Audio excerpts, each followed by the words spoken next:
bien, seguimos con el debate, tratando el tema del 8N, analizando lo que pasó, una noche donde realmente se movilizó mucha gente, ¿no? Quedan conclusiones por sacar, así que vamos a apurar para aprovechar el tiempo. Vamos a la apertura y nos volvemos a sentar con Cristian Ritondo, Martín Ocampo y Miguel Ángel Tomás. Muy bien, la apertura de 1 más 1, 3. Compatriotas, felices Pascuas. La casa está en orden y no hay sangre. Un sistema de vuelos espaciales mediante el cual desde una plataforma que quizás se instale en la provincia de Córdoba, esas naves espaciales van a salir de la atmósfera, se van a remontar a la estratosfera y desde ahí elegir el lugar a donde quieran ir. De tal forma que en 1 hora y media podemos estar desde Argentina, en Japón, en Corea o en cualquier parte del mundo. Qué lindo es dar buenas noticias. En primer lugar, anuncio que el Estado argentino suspenderá el pago de la deuda externa. El que depositó dólares recibirá dólares. Debemos reconocer que pocas veces que desde el paso de aquel gran general hubo un presidente que haya escuchado tanto a la Patagonia Sur y a Santa Cruz en particular. Solamente hay que tenerle temor a Dios y a mí en todo caso también un poquito porque... ¿Entendés por qué 1 más 1 es 3?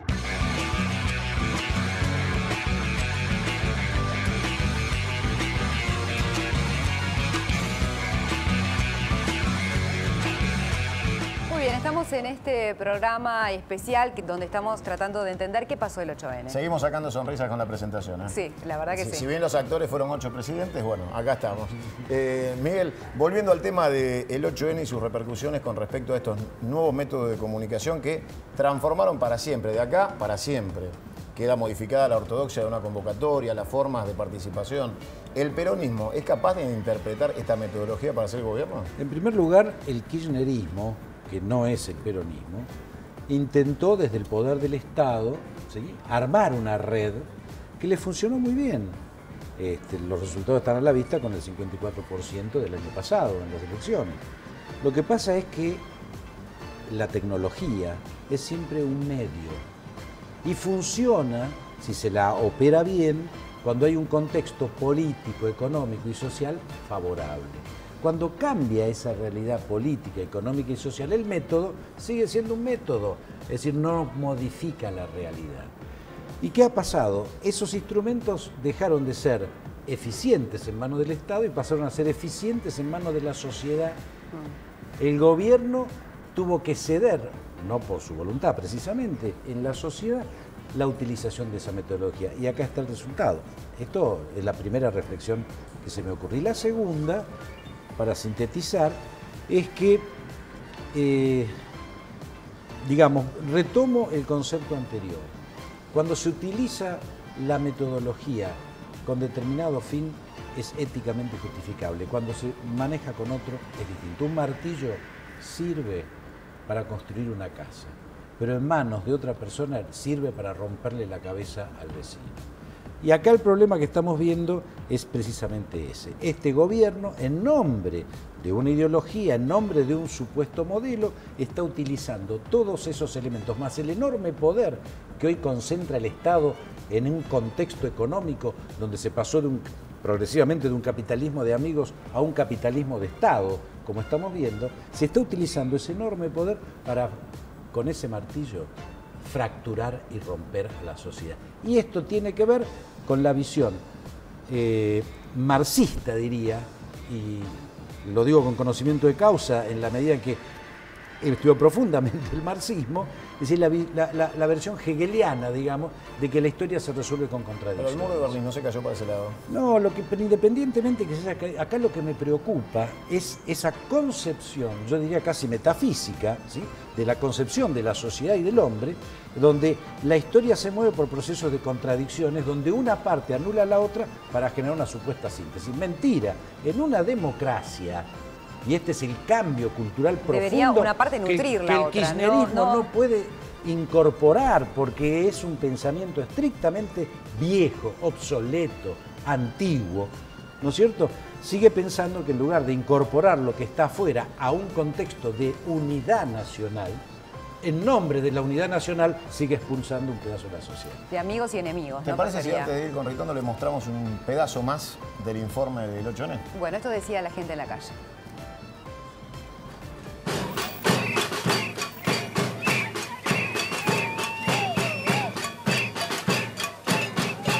Seguridad, seguridad. Tengo 2 hijos y cada vez que salen, la verdad que tengo miedo de cada vez que salen. Me paso toda la noche despierta esperando a que regrese. Yo no soy de acá, pero vivo acá. Y realmente tengo muchos problemas para vivir acá y salir. ¿Por qué? ¿Por inseguridad? Acá se tiene que quedar acá, sí o sí. Claro. Es justo que no pueda salir, que no pueda volver. Lo que queremos es que haya más trabajo, que no haya tanta inseguridad, porque hay personas que vinieron de otros países, que hay gente que vino a estudiar y a trabajar, pero hay otros que vienen con antecedentes de otros países, que son asesinos, drogadictos, traficantes, secuestradores, y esa gente está entre nosotros, por eso hay tanta inseguridad. Tengo miedo de comprarle zapatillas nuevas a mis hijos y que se las roben, y que los maten por eso. No sería nada que se las roben, que se los maten. Estoy muy enojada con eso. Estamos cansados de un montón de la inflación, que a los que más afecta es a los pobres, de la inseguridad que nos afecta a todos, ricos, pobres, kirchneristas, no kirchneristas, y lo que tenemos que entender es que no tenemos que estar divididos, que tenemos que estar todos unidos, que tenemos que mejorar la economía para que crezcamos y principalmente que los pobres salgan de la pobreza. Justamente este es un mensaje para la oposición, para que dejen de ser mediocres, que no es necesario, si ellos fueran eficientes y se unieran, no 5 minutos antes del 8N, y se van a separar dentro de 3 días, esto no tendría que haber pasado. Cristina Kirchner es coherente, siempre fue igual, es su pensamiento, es una política que tiene años y bueno, siempre pensó lo mismo. El tema es la oposición. Soy directiva de una escuela del Estado y los estamos abandonando con la droga, de la cual hacen guita todos, los funcionarios, la policía, todo, y los chicos se mueren. Esto es un genocidio. Antes los mandaban a morir en Malvinas, los hacían desaparecer y ahora estos son los otros desaparecidos, los que les liman el cerebro con el paco, los que les dan droga para que los voten, todo es a cambio de un choripán, el plan estudiar a cambio de nada. Todo esto son los nuevos desaparecidos y los vamos a tener que bancar nosotros. Son los mismos que nos matan después, pero nadie se hace cargo de esto. Ellos hacen guita con esos chicos.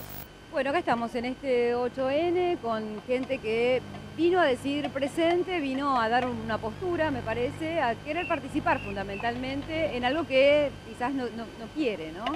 ¿Será bisagra o portazo?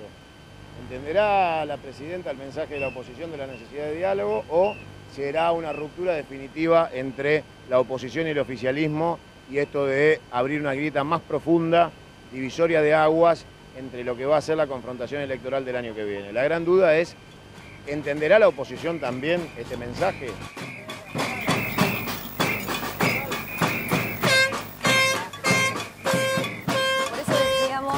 Que escuchen todos, ¿no? Porque también me parece que hay un mensaje para la oposición y hay conceptos muy fuertes como el último que escuchamos de la profesora que hablaba de los desaparecidos por la droga, ¿no? El Paco. Claro. Los desaparecidos del Paco. Del Paco. Ritondo, nosotros, como usted ve, sí pudimos sacar testimonio de la gente, no fue el único, el canal oficial que puso los micrófonos, ahí están los nuestros. ¿Qué conclusión puede sacar de todo esto que escuchó? Bueno, me quedé con duro, digamos, viendo con la dureza que trataba el tema, ¿no? Y el concepto de nuevo desaparecido.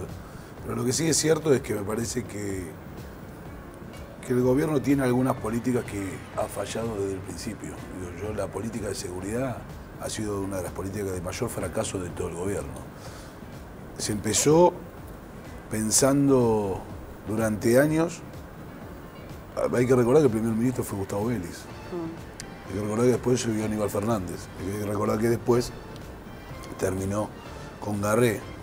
Y todo lo que se fue produciendo fue una interna en las fuerzas de seguridad cada día más profunda. No hay que olvidarse que hace 20 días, 25 días, las fuerzas de seguridad, como nunca he visto en democracia, tanto la gendarmería como la prefectura, 2 fuerzas de excelencia, terminaron porque lo que le habían hecho es reducir su sueldo a la mitad. Y es un tema muy presente, digo, por eso digo, el tema que más preocupa es inseguridad. A ver, la policía no es el único elemento, ni la fuerza de seguridad es el único elemento para tener políticas de seguridad, pero sí sustancial. Entonces, ver lo que hacen con lo que han hecho con la gendarmería, con la prefectura y con la Policía Federal, que no lo hizo, pero quienes conocen un poco saben que estaban a tiro de hacerlo. De no preocuparse siempre de investigar hacia adentro de la policía, no hacia afuera. Hoy hay fuerzas de seguridad con brazos caídos, porque no está la fortaleza política para sostenerlo, ni en lo económico, ni en lo profesional.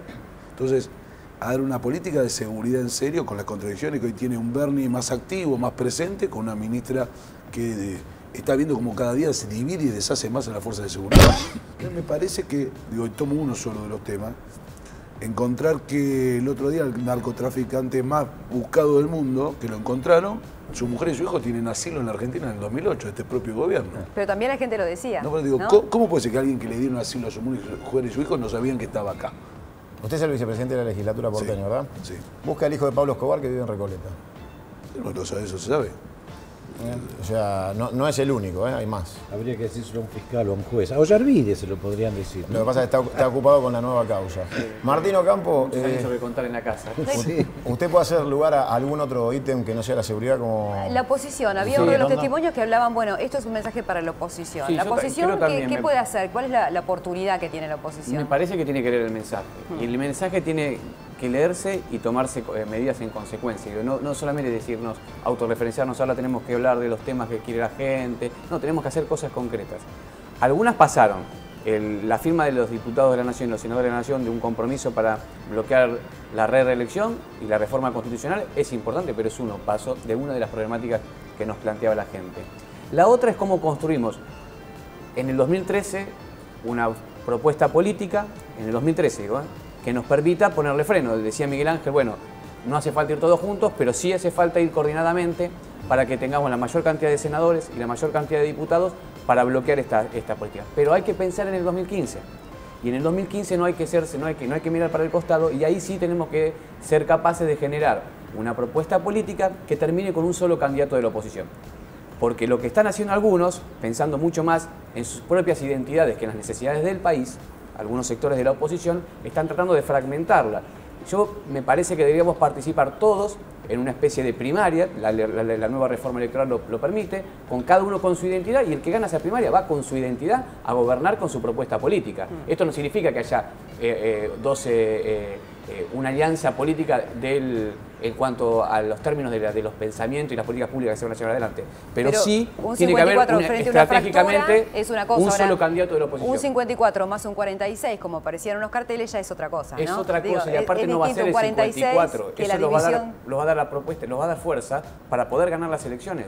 Digo, si no se puede. Lo que no se puede tener es una mirada que no vea hacia adelante qué es lo que va a pasar. Porque hay muchos dirigentes de la oposición que dicen, no, con este sí, con este no, este es mi límite. No, el límite son las fuerzas que sean democráticas, porque todas las fuerzas que participan tienen que ser democráticas, el respeto a las instituciones de la República. Me parece que ese es el límite, y debatir cómo terminamos con las políticas del kirchnerismo. Le vamos a preguntar ahora a Pino Solana si acepta el convite de por ahí formar parte de un frente tan amplio como usted propone para ganarle al kirchnerismo. Antes de irnos, le pregunto a Miguel Ángel Toma, por experiencia en todo esto, los pactos incluidos con rango constitucional, ¿pueden ser un resorte para no necesitar una reforma constitucional y habilitar una reelección? Bueno, van a buscar muchísimas opciones, ya las vivimos también en la década del 90, buscar vulnerar la Constitución para buscar la reelección, o sea, para consolidar esa alternativa. Creo que en el contexto que estamos viviendo hoy, y particularmente después del 8N, evidentemente no hay espacio social para semejante nivel de vulneración, y tampoco hay espacio económico, porque nada indica, lamentablemente, que la situación económica y social en el correr de los días vaya mejorando. Así que nada mejor que la propia sociedad alerta frente a estos temas para ponerle límite a los desbordes autoritarios. Me toma que quedó grabado lo que le dije, ¿no? ¿Qué parte? Y lo charlamos el año que viene. El análisis de los pactos internacionales para buscar la reelección. Está bien. ¿Cómo no? Muchísimas gracias a todos. Chao, gracias. Bueno, vamos a ver nuestras vías de comunicación. Estamos hiperconectados también. Estamos en una etapa 2.0, así que 1 más 1, 3 también. Participa opinando en 1 más 1, 3 a través de Facebook. Búscanos como 1 más 1, 3. Le das clic en me gusta y listo. También podés hacerlo a través de Twitter, @1 más 1, 3, OK. Muy bien, bueno, ahí estamos viendo todas las vías de comunicación y seguimos hablando con Pino Solanas, con Marcelo Cosín. No es el creador, formó parte del equipo del Yo No Voy. ¿Te puedo confesar mi debilidad por Pino? Sí. Porque yo tengo una profunda admiración por Pino hace muchos años, desde que lo conocí en la Cámara de Diputados hace muchos años. y estuvimos juntos en Yacyretá. Y de ahí, así es, Pino. En solitario la ganamos. Exactamente. Exactamente. Así que claro, un placer, Pino. En aquella época, en el furor de las privatizaciones, lanzaron la idea de privatizar Salto Grande y Yacyretá. Y yo había quedado solitario después de... Me habían echado del Frente Grande, aquella crisis con el Chacho Álvarez, y dijimos, hay que movilizar los territorios. Y fui a Paraguay, fui a Uruguay, fui a Misiones y Corrientes varias veces y se organizó una gran movida. Llevamos 30 y tantos diputados a conocer Yacyretá por primera vez que no la conocían. Bueno, no pudo privatizarla, Menem. Yo estaba sosteniéndole la cámara, Pino, era yo. En las puertas, en las compuertas de Yacyretá, Pino pidió que paren el micro para bajarse a filmar. Qué bárbaro. Está muy bien. Bueno, pero no fue barato eso, me parece. Parece que... ¿La movida? Toda esa acción no le fue muy barato a Pino porque hubo una serie de... No, eso fue antes. Ah, fue antes. No, eso fue mucho más valiente todavía. Eso fue en el 91. Eso fue antes de la política. Sí. Antes de la política. Bueno, ahí surgía esta idea de la unión entre la oposición, ¿no? Había como un mensaje a la oposición y si es posible la unión. ¿Es posible la unión? La oposición no es un todo homogéneo. Claro. Lo peor que se le podríamos ofrecer al pueblo argentino, tantas veces traicionado, es un nuevo engaño, una nueva alianza. El para qué, el por qué y el para qué. ¿Qué objetivo que tenemos? Nosotros no podríamos estar nunca con algunos partidos que no tienen los mismos objetivos. Yo escucho hablar al PRO, pero el kirchnerismo le ha votado el presupuesto sin ninguna modificación nunca a Macri, y en las últimas semanas votan juntos y se cambian figuritas escandalosas sobre terrenos públicos y cosas que... Ahí está la isla de Marchi. ¿Qué es la isla de Marchi, Pino? 2 hectáreas en la boca del riachuelo, la boca sur del riachuelo. Ahí está el asentamiento de la División de Vías Navegables que asegura el dragado permanente y el funcionamiento de las boyas que marcan las avenidas de entrada al puerto de Buenos Aires. Vos venís navegando desde el sur del Atlántico, entrás al río y no vas por donde quieras. Está marcado, porque si no, ¡bum!, te quedaste. Entonces, todo eso, las 20 y tantas embarcaciones con dragas y remolcadores tienen ahí sus amarraderos, sus astilleros, su taller de fabricación de las dragas, de las boyas, que son boyas que además tienen su pantalla eléctrica y hay que mantenerlas. Es una verdadera locura lo que pretenden hacer. Pero ¿a dónde van a ir a parar? No lo saben todavía. Es un negocio inmobiliario ese. Esa es la prolongación del negocio de la ex ciudad deportiva de Boca Juniors, que se acaba de cambiar figuritas entre la ciudad y la nación. Yo te cedo la autorización de esas hectáreas y vos me canjeás las de la isla de Marchi. O sea, en la isla de Marchi no va a haber más boyas, va a haber pochoclo. No, pero no lo van a poder hacer. Y además...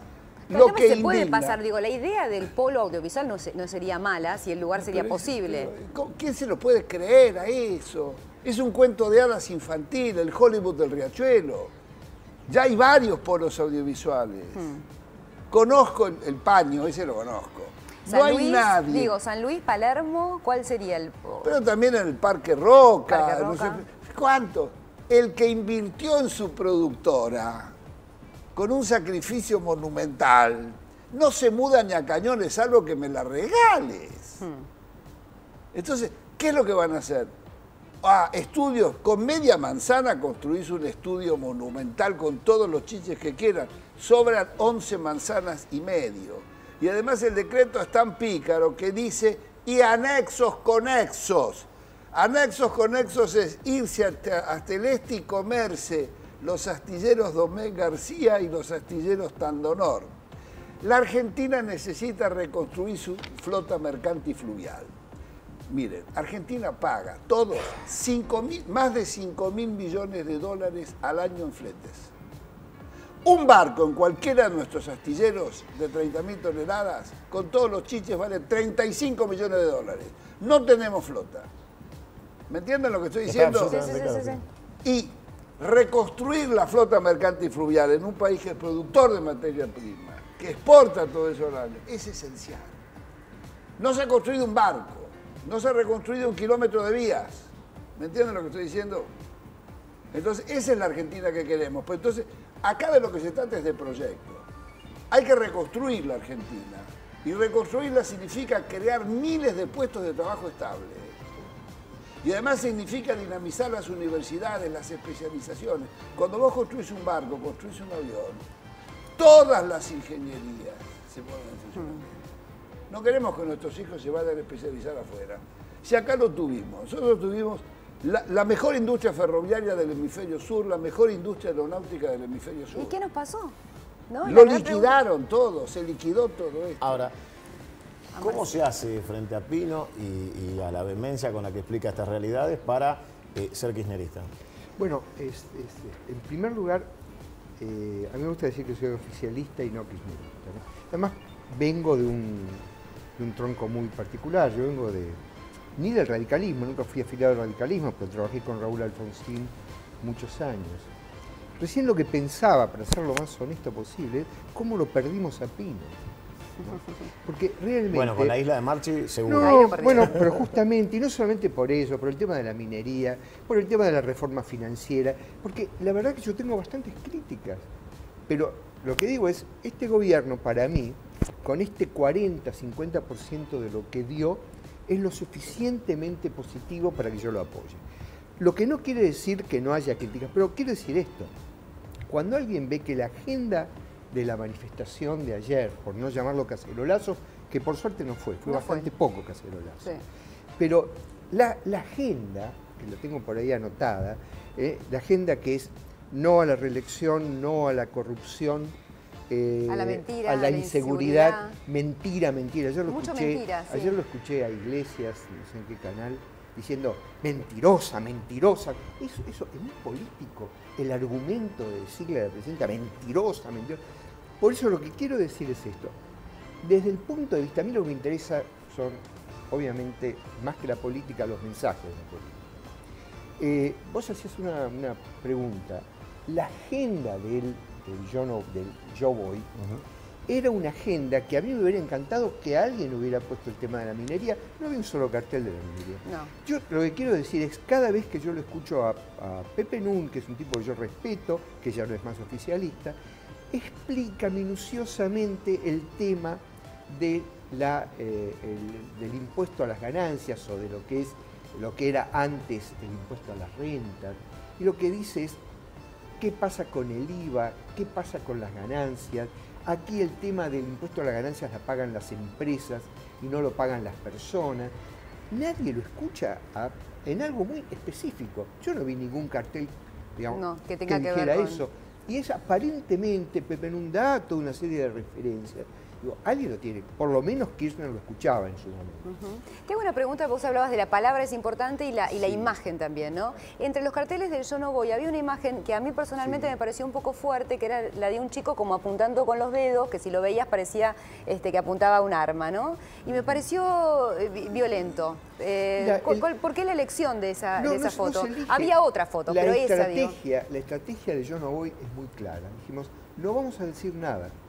Pensando en esto que yo digo de la palabra y las imágenes, lo que dijimos es, vamos a hacer una página en Facebook, donde esa página no vamos a decir nada, lo único que pedimos es que manden una foto con un texto de lo que quieren decir, por qué yo no voy.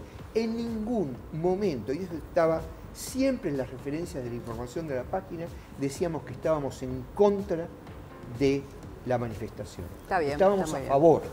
Lo que queríamos era el derecho a poder tener la negación de por qué yo no voy. Pino, para redondear, nos vamos quedando sin tiempo, Pino, aparte de queja, es propuesta. El año que viene, ¿hacia dónde va Pino electoralmente? Bueno, estamos trabajando en conformar una gran unidad de fuerzas sociales y políticas, pero primero la propuesta, el proyecto. Hace más de 10 años que venimos colocando en el debate público nacional una serie de temas que estaban marginados. Un poco lo que estaba hablando ahora. No, pero es cierto, ¿no? Un poco la minería lo habla Pino, digamos, hay temas que los habla Pino. Son esenciales. Un país extenso como la Argentina es inviable sin... Yo soy un amante del medio ambiente. Estamos en el cambio climático, el calentamiento global. tenemos que cambiar de hábitos y darnos cuenta que si no protegemos el agua, el medio ambiente, la naturaleza, no vamos a poder ni disentir, estimado compañero, amigo. ¿Me entiendes? Entonces, Pino, claro. Candidato el año que viene. ¿Usted lanzó candidatura? Sí. ¿Candidato vamos. a qué? Bueno, nosotros ya lo hemos anunciado. Proyecto Sur me propone como candidato a senador. Bueno, ahí está. Entonces, los que no lo sabían, Pino es candidato a senador. Sería tan puesto ejecutivo para Pino, ¿no? Yo soy un ejecutivo. Lo están tentando del kirchnerismo, lo están tentando. Vamos a dejarlo que sigan hablando. Muchas gracias, Pino. Gracias a los dos, gracias Marcelo. ¿Vamos? Bueno, muy bien, vamos. Porque pasó algo más, ganó Obama. Ganó Obama, es verdad. Y ahí, y entonces, casi justito, porque fue... Vamos ahí con el análisis un voto a voto contado. Un voto 50, a voto. Sí. Esta vez no hubo que esperar 2 meses, 3 meses. No. Ahí estamos viendo algunas imágenes y estábamos ese con es el Tahuada. ganador. Obama finalmente ganador en una elección bien reñida. Bueno, y la pregunta, Tahuada, es, ¿qué le depara a la Argentina con este resultado? Este resultado no le depara absolutamente nada a la Argentina. La Argentina en este momento es irrelevante en la agenda americana. Los países que tienen en este momento presencia en lo que va a ser la agenda a partir de hoy mismo, porque hoy Obama ya convocó a la oposición a hacer acuerdos a partir de la semana próxima para esto que es una parálisis parlamentaria desde hace un par de años. Los países que importan a Estados Unidos son México por un lado y Brasil por otro. México y Brasil. Sí, señor. Y nosotros somos un satélite de Brasil. Nosotros somos un país no creíble, un país marginado en la agenda americana, y hasta que nos convirtamos en un país serio, vamos a seguir siéndolo. ¿Qué es ser un país serio para Estados Unidos? Básicamente respetar la institucionalidad, respetar los contratos, pagar las deudas y cumplir con lo que se promete. Y además hacer de un país como el nuestro, que tiene todo, un país en serio y no un país donde las riquezas naturales, etcétera, etcétera, como alguien comentó recién, se dilapidan. Ahora, pregunto algo que tiene que ver un poco lo que hoy salió, ¿no? El tema de la oposición y demás. Obama llamó a la oposición, digo, me parece que recogió el guante. En el día de hoy, hace un rato, Obama habló, se dirigió a la oposición y le pidió a partir de la semana próxima ayuda para compartir lo que va a ser un gobierno donde los republicanos van a tener incidencia definitiva. ¿Se quedaron con la Cámara de Senadores? Claro. No, de representantes. Es un país singular, Estados Unidos. Se gastaron más de $2.000 millones en la campaña para quedar exactamente en el mismo lugar anterior a las elecciones. Claro. Esto es un país donde hay parálisis legislativa porque la Cámara de Representantes está liderada, dominada por los republicanos. La Cámara de Senadores la lideran los demócratas, pero esto hace que la parálisis legislativa haga imposible un gobierno con medidas hacia el futuro. De manera tal que lo que viene ahora es un gran acuerdo entre republicanos y demócratas, porque los dos partidos tienen conciencia de la situación muy crítica que tiene Estados Unidos y sobre todo los republicanos, en el caso de Mitt Romney, que es un hombre que viene del sector financiero y que obviamente es uno de los sectores donde más se ha manifestado la crisis, ¿no? La síntesis sería, ganó Obama, pero no les importa a la Argentina. Ganó Obama, no se modificó el equilibrio de poder en Washington y la Argentina está fuera de la historia. Muy bien, bueno, muchísimas señorita, gracias. Nos vamos. Nos vamos. Nos vamos. Muchísimas gracias por habernos acompañado. El próximo viernes, acá estamos, 9:30 de la noche. Nos volvemos a encontrar. En esto que es el clásico de 1 más 1. 3. Chau. Chao.